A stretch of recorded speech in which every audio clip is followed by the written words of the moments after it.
मेरे पिताजी ही थे सबसे बड़े मोटिवेटर। उनको ही ज़्यादा इंटरेस्ट था कि डॉक्टर बनना चाहिए।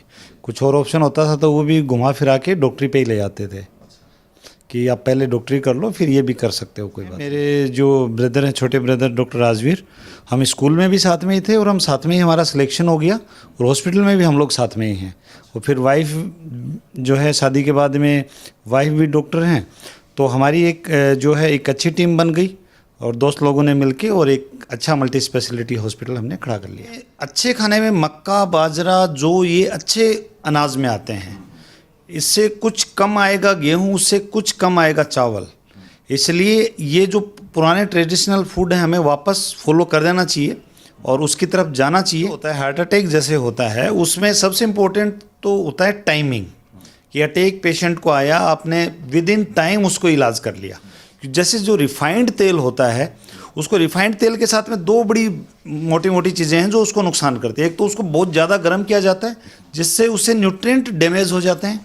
सेकंड चीज़ होता है कि उसको एसिड से ट्रीट किया जाता है। अगर एसिड से ट्रीट किया जाएगा तो कुछ ना कुछ एसिड उसके अंदर रह जाता है जो पैकिंग होती है और वो शरीर को डैमेज करता है।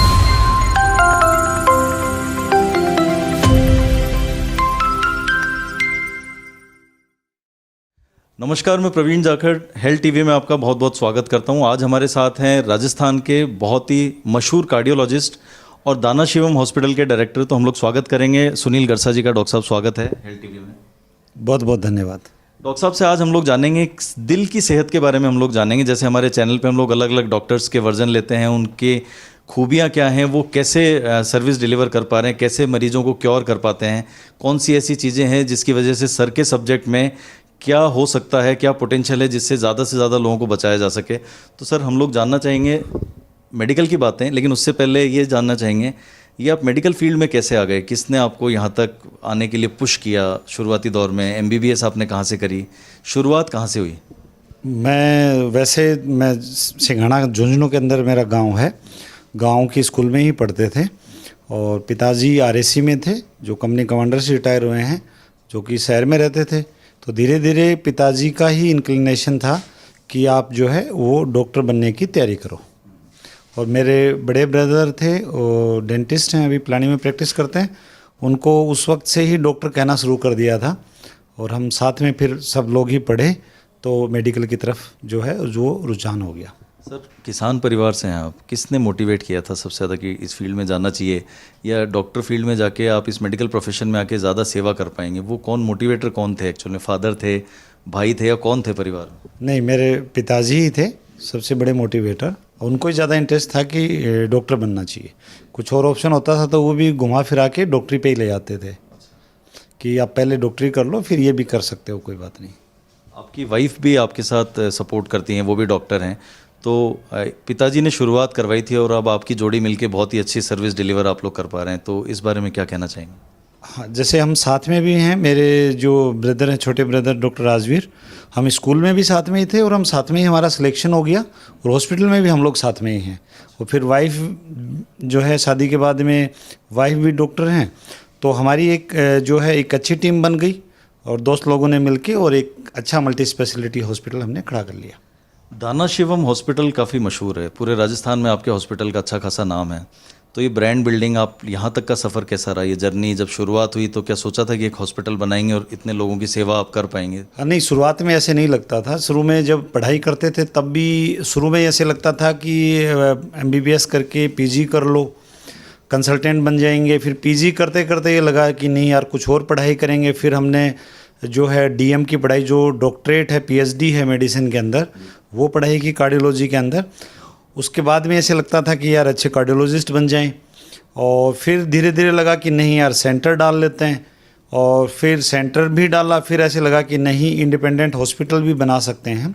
तो हमने फिर धीरे धीरे इंडिपेंडेंट हॉस्पिटल बन गया। कार्डियोलॉजी में आपने बहुत नाम कमाया, आप बहुत अच्छा काम कर रहे हैं और बहुत सेवा कर पा रहे हैं लोगों की।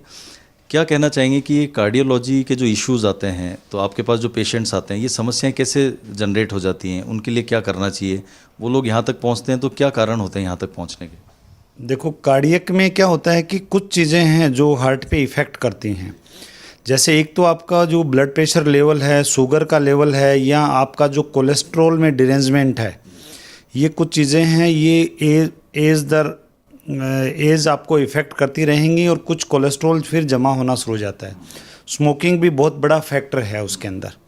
तो ये चीज़ें हमें कंट्रोल रखनी चाहिए, खासकर उस आदमी को जिसको पहले से ही फैमिली हिस्ट्री है, या जैसे ओबेसिटी भी हो गई और ब्लड प्रेशर ज़्यादा है, तो बाकी चीज़ें भी, शुगर है, कोलेस्ट्रॉल है, सब चीज़ें कंट्रोल में रखनी चाहिए ताकि ये नौबत इतनी जल्दी नहीं आए। जैसे हार्ट अटैक आते हैं लोगों के, तो क्या क्या रीजंस होते हैं? जैसे मोटापा एक रीज़न होता है, या जैसे आपने बताया कि ट्रांस फैट्स जो होते हैं वो भी असर डालते हैं, तो इस बारे में कुछ बताएंगे?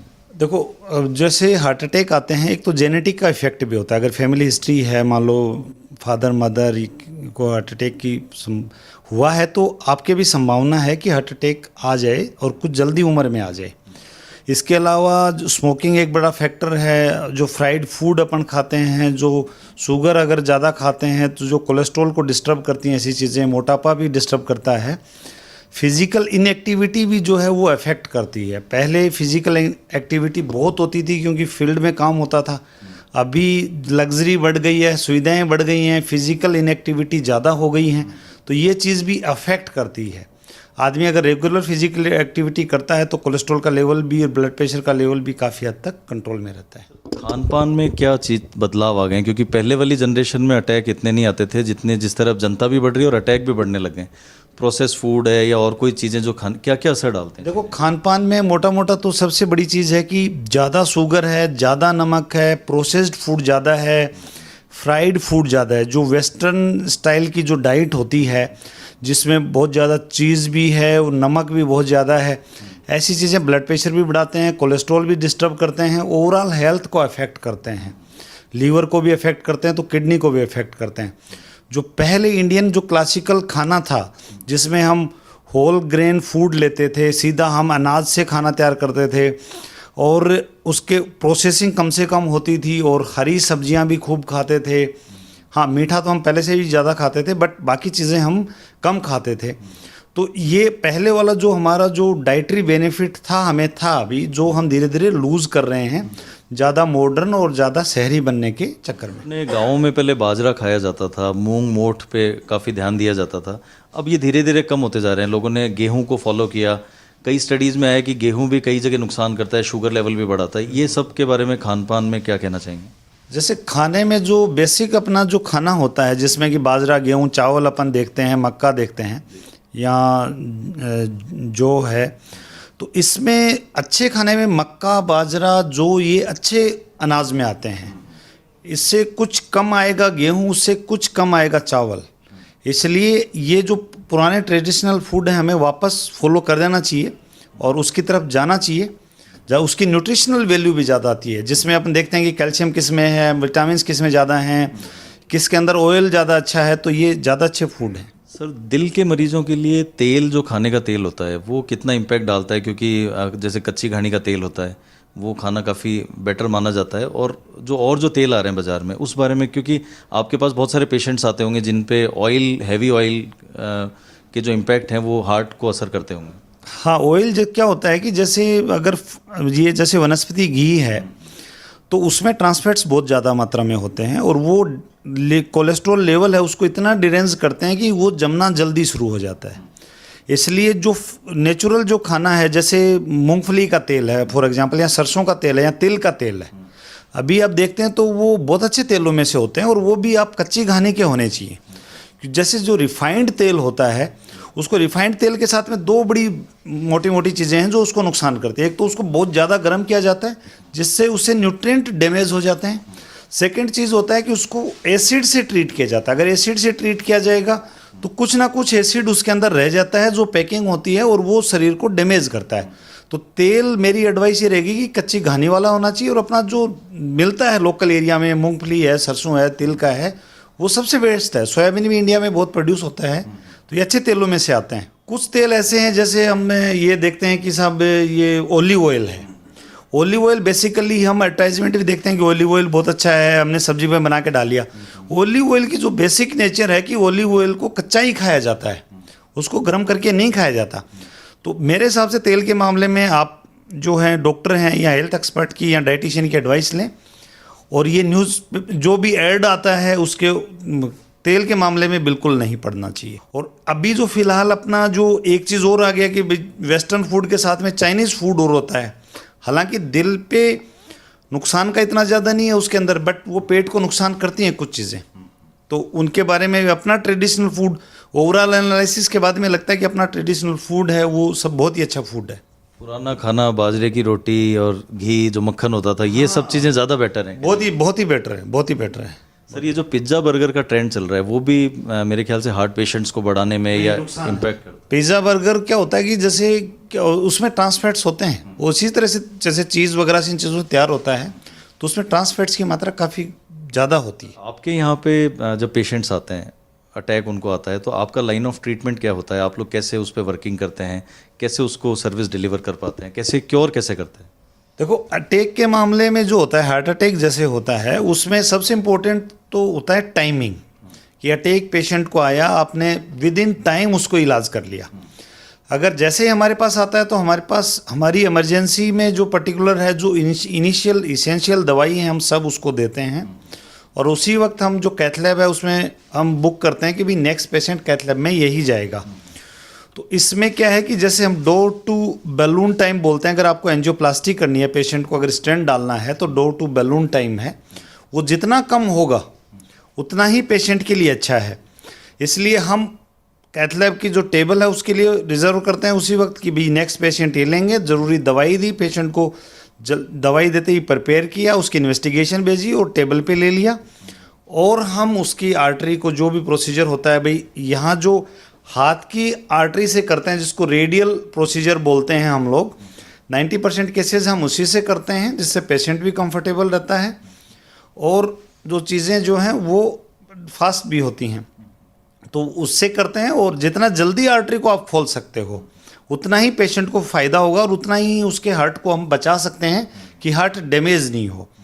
हार्ट अटैक के पेशेंट्स के मामले में मैं एक चीज़ बताना चाहूँगा, जो कॉमन मिस्टेक है, जो हम उसको ये टेक इट इजी बोल दो या इग्नोर कर लो, कि यहाँ बोल दो कि साहब गैस्ट्राइटिस का दर्द था, 3 दिन से मुझे चल रहा था।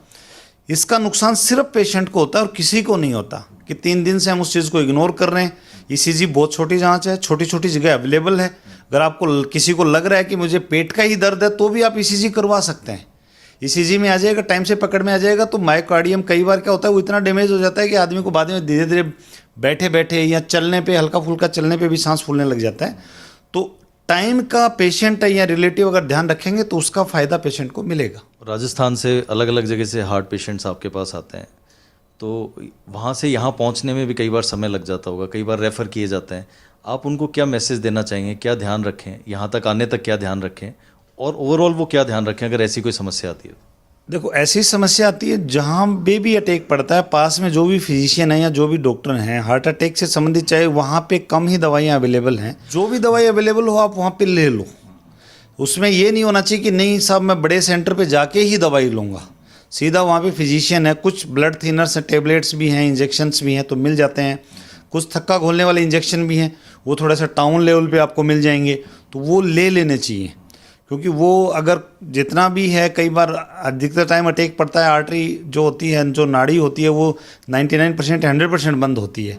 तो 99% होती है तो कई बार वो रुक जाती है। हो सकता है वो यहाँ आते आते 95% मिले तो रास्ता खुल गया, तो डैमेज बच जाता है। कई बार 100% में भी वो थक्का घोलने वाली अगर दवाई वहाँ पे मिल गई और आपने लगवा ली तो रास्ता खुल जाता है, तो बचाव हो जाता है। जो दिल डैमेज हो रहा है उसमें आप बचाव कर सकते हो। ऐसे कोई टेस्ट जो आप तक आने तक या फिर आपके आने के बाद आप जिनको करवाते हैं, जिनसे पता चलता है कि यहाँ ब्लॉकेज है, या वो ऐसे बेसिक चीज़ें क्या हैं, टेस्ट से कैसे आप आइडेंटिफाई? बेसिक चीज़ें जो पेरिफेरी में हम तो क्या होता है, जैसे ईसीजी से शुरू होता है हमारा, उसमें 2 तरह के टेस्ट होते हैं। एक तो ये है कि जो अटैक पड़ा है वो कितना, उसका असर कितना है। दूसरा अदर कंडीशंस कैसी हैं, जैसे ईसीजी हमने की, हमने दिल का इको किया और फिर हमने एंजियोग्राफी की। ईसीजी से पता चलेगा कि अटैक, अगर ईसीजी में आ गया तो अटैक का पता लग जाता है। फिर इको में अगर दिल डैमेज होता है तो इको में पता लग जाता है। आर्टरी में एग्जैक्टली है क्या, नाड़ी कितनी % ब्लॉक है, वो एंजियोग्राफी में पता चल जाता है। दूसरी चीज़ें होती हैं कि पेशेंट को साथ में और बीमारी तो नहीं है, जैसे उसका शुगर कितना है, उसका क्रिएटिनिन है, किडनी पे कोई असर तो नहीं है, उसका कोलेस्ट्रॉल वगैरह का लेवल क्या है, दूसरी उसका खून की मात्रा कितनी है शरीर में। तो ये जांचें, जो अदर जांचें कि और कोई सिस्टम में तो गड़बड़ नहीं है, वो जांचें साथ के साथ करते हैं। क्योंकि ट्रीटमेंट पे भी थोड़ा बहुत असर पड़ता है इन चीज़ों का, और थोड़ा बहुत प्रोसीजर में भी असर पड़ता है कि किडनी गड़बड़ है तो एंजियोग्राफी के टाइम में डाई दी जाती है, तो आप उसको कंट्रोल करो ताकि किडनी डैमेज आगे नहीं बढ़े। और कुछ चीज़ों पे ध्यान रख, कई बार पेशेंट को हाइपोटेंशन होता है तो उसको यूजुअली जो IV फ्लूइड देते हैं, नॉर्मल सलाइन वो भी देते हैं ताकि BP उसका ठीक हो जाए प्रोसीजर करने तक, ताकि किडनी पे असर नहीं जाए। आपके फील्ड के मेडिकल साइंस के डॉक्टर्स को साथ लेके काफ़ी उनको सपोर्ट भी करते हैं, साथ लेके सबको चलते हैं। जितना हम लोगों ने देखा है कि आप एक सपोर्टिव बिहेवियर में सब लोगों को ट्रीट भी करते हैं, तो क्या कहना चाहेंगे अपने मेडिकल प्रोफेशनल्स के लिए, कोई मैसेज ऐसा देना चाहेंगे? मेडिकल प्रोफेशन में एक थोड़ी सी प्रॉब्लम है कि अगर कोई अनड्यू रेगुलेशंस आ गया उनके ऊपर, उसको प्रोटेस्ट करने के लिए वो इकट्ठे नहीं होते। जैसे फॉर एग्जांपल मैं अभी बताऊंगा कि भी जो योजना है, पहले भामाशाह थी, अभी चिरंजीवी योजना है, जनता के लिए डेफिनेटली नो डाउट ये अच्छी योजना है, बट प्राइवेट हॉस्पिटल्स के लिए खासकर इसने एक दुविधा खड़ी कर दी है, क्योंकि कुछ पैकेज वायबल ही नहीं है। Viable in the sense patient में खर्च होता है 2x और पैकेज बना रखा है गवर्नमेंट ने 1x का, वो भी पता चला कि आपको 15 दिन बाद में मिलने का गवर्नमेंट लिख के देती है और आपको मिलेगा 45 दिन से 90 दिन के बाद में। तो ये बड़ी दुविधा है, इससे पेशेंट की ही असुविधा होती है। तो ये मैं चाहूँगा कि जो भी डॉक्टर्स हैं वो एकजुट हों। हमारी प्राइवेट हॉस्पिटल की एसोसिएशन है, उपचार करके एसोसिएशन है, जिसकी स्टेट वर्किंग कमेटी में मैं भी हूँ। कई बार हमने चेताया भी है, कई बार हमने अधिकारियों के भी इस बारे में बात की है कि साहब इसके बारे में थोड़ा गौर कीजिए। अधिकारियों ने भी संवेदनशीलता दिखाते हुए काफ़ी कुछ पैकेज जो हैं वो सुधार किए हैं। अब इस योजना में कुछ पैकेजेस और सुधार करने की ज़रूरत है और इसको और व्यवहारिक बनाने की ज़रूरत है कि इमरजेंसी में पेशेंट आ जाएगा तो कैसे उसको करना चाहिए। इमरजेंसी प्रोसीजर्स होते हैं, पेशेंट को ज़्यादा देर नहीं रुकना पड़ता, तो वैसे भी क्योंकि अधिकतर में ये होता है कि आप 24 घंटे उसको एडमिट करो। कई बार ये होता है कि साहब एक ऑपरेशन करो तो यूजुअली ऑपरेशन में पेशेंट में 3-4 दिन डिस्चार्ज हो जाता है, बट कई बार पेशेंट पता चला महीने भर भी रह गया। तो उसमें पैकेज थोड़ा व्यवहारिक कर देंगे तो आम जनता भी ठीक रहेगी, और डॉक्टर्स अगर इकट्ठे होकर अपनी मांग उठाएंगे तो अधिकारी भी डेफिनेटली सुनेंगे, क्योंकि हमने पिछले भी एग्जाम्पल में देखा है, कुछ हमने आवाज़ उठाई है तो उन्होंने सुनी है इस चीज़ को। तो ये थे हमारे साथ डॉक्टर सुनील गरसा जी, जो कि मशहूर कार्डियोलॉजिस्ट हैं। दिल को लेके, दिल की सेहत को लेके बहुत ही सुलझे हुए तरीके से ट्रीटमेंट करते हैं, बहुत इनका नाम है। हम लोग आपको ऐसे ही डॉक्टर से लगातार मिलाते रहेंगे। हेल्थ TV पर आप लगातार बने रहिए, आपको ऐसे ही डॉक्टर से एक के बाद एक रूबरू करवाते रहेंगे हम लोग, हमारी टीम आपको रूबरू कराती रहेगी। अगले वीडियो में फिर मुलाकात होगी। नमस्कार।